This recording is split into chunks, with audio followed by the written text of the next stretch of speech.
send greetings on behalf of my colleagues at the White House. I'll also send greetings on behalf of my colleagues at the Centers for Disease Control along with Booker. As many of you know, over the last month, the President released a national HIV/AIDS strategy. It's the first strategy that the United States has ever had to deal with the HIV epidemic. The fact that that strategy is coming 30 years into the epidemic is telling. The fact that that strategy is coming 30 years into the epidemic where we know that there are communities that are at greater risk for HIV infection, such as the African American community, is also telling. I encourage everyone in the room to read the strategy because there is quite a bit of an emphasis on addressing HIV in the Black community. And there were many Black voices that were associated with pulling together the strategy.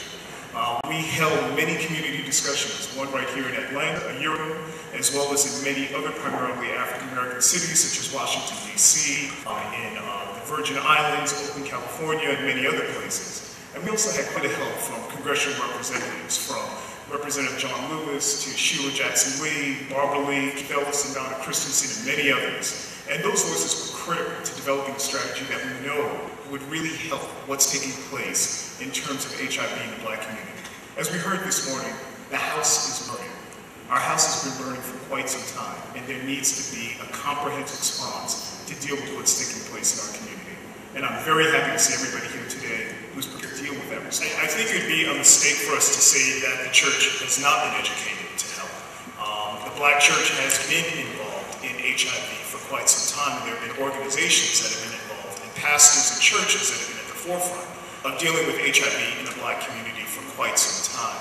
So the first thing that we want to do is erase the myth that the Black church is not involved in HIV work or pastoral work around HIV. The second thing that we might want to deal with as well is the myth that the Black church as a whole does not deal with all parts of the community that are affected with HIV. There are certainly Black churches that pastor to substance-using populations, to Black gay men, and Black bisexual men. It doesn't mean that it's all of the Black church. We certainly need more who are doing exactly that type of work, but it's certainly happening. In terms of the National HIV/AIDS strategy, we were very clear when we pulled together the strategy that this is not something that the government can do alone, that this problem is so enormous that it can't be just the government that's dealing with this, that we have to mobilize the Black community to really deal with this issue. And there's some really telling statistics, other than the fact that half of us, that we represent half of the infections in the United States of all people living with HIV. There's some other really telling statistics. Kaiser Family Foundation did a poll among African Americans to ask them if they considered HIV/AIDS the most pressing health problem that's facing them. Back in 1996, there were about 66% of African Americans who said that it was the most pressing health problem. By the time that we got to 2009, last year, there's only 22% of us who were saying that it was the most pressing health problem. Now, that's really problematic considering that we represent half of all people living with HIV in the United States, that it is the #1 killer for African American women between the ages of 25 and 34, and that the fact that we have African American men, particularly gay men, 50% of whom are HIV positive in many of the major urban centers of the United States. That's a crisis. And the fact that we don't consider it the most pressing problem in the Black community is really problematic. Another thing that I want to address really quickly, now that I have the microphone just for a quick second, is in order for us to be able to deal with HIV in the Black community, we also need to deal with some of the myths that are associated with HIV in the Black community. A lot of people say that the reason that you see so much HIV in the Black community is that there's something that they're doing wrong. What's going on with Black folks that we see so many of these disparities? What are they doing wrong? What types of risk behaviors are they engaging in? And I have to tell you that the scientific data do not support that. The data do not support that African Americans overall are engaging in greater rates of risk behavior, whether it be substance use or whether it be unprotected sex compared with other communities. What is taking place in our communities is that we already have high rates of HIV within our communities. We're more likely to have sex with one another. We're more likely to grow up with one another and to socialize with one another. So we're more likely to come into contact with other people who might be infected with HIV compared to people in other communities. So one slip up in the Black community, has really poor repercussions. We're more likely to become infected compared to one slip up in other communities. It's not that we're doing something that's completely different than other communities. So we have to get over that myth. Another myth that we need to take a look at too is the whole issue of the down low. Now, the Centers for Disease Control already mentioned this year that the down low is not associated with the HIV infections that are taking place in our community. And we've also known for many years that there's an awful lot of data showing that bisexually active men, whether they be black, Latino, white, whomever, are less likely to be HIV positive, are less likely to engage in high rates of risk behavior with male partners, and are less likely to engage in unprotected sex with male partners compared to men who identify as gay.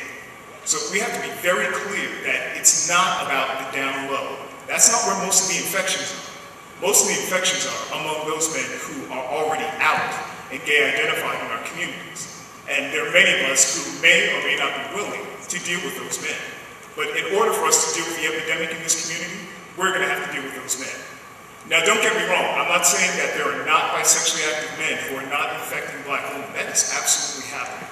Black women become infected by men, whether or not they're bisexually active or whether or not they're heterosexual. But men also become infected primarily by men in the black community. And we need to make sure that we put the focus as to where the epidemic is. We spend so much time talking about people and what people are doing without talking about who their partners are. The type of partner you have certainly influences your risk for HIV infection. So case in point, there's been lots of studies looking at young African-American women who are pregnant, trying to figure out who their partners were, their male partners that were responsible for the pregnancy. And there's one study that I read 2 years ago of young African-American women between the ages of 12 and 15.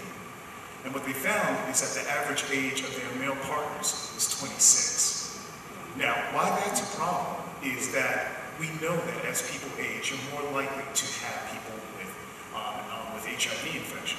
So young African-American women who partner with older men are more likely to be exposed to HIV compared to young African-American women who partner with men of the same age.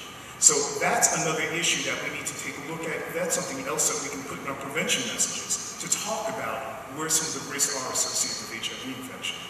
Another thing that we also know is that risk is also associated with whether or not that person with HIV infection is in therapy or not. If that person is taking drugs for their HIV infection, taking those drugs not only extend their lives, but it also makes them less likely to transmit HIV per act of unprotected sex. It doesn't mean that it won't be transmitted. It just makes them less likely to.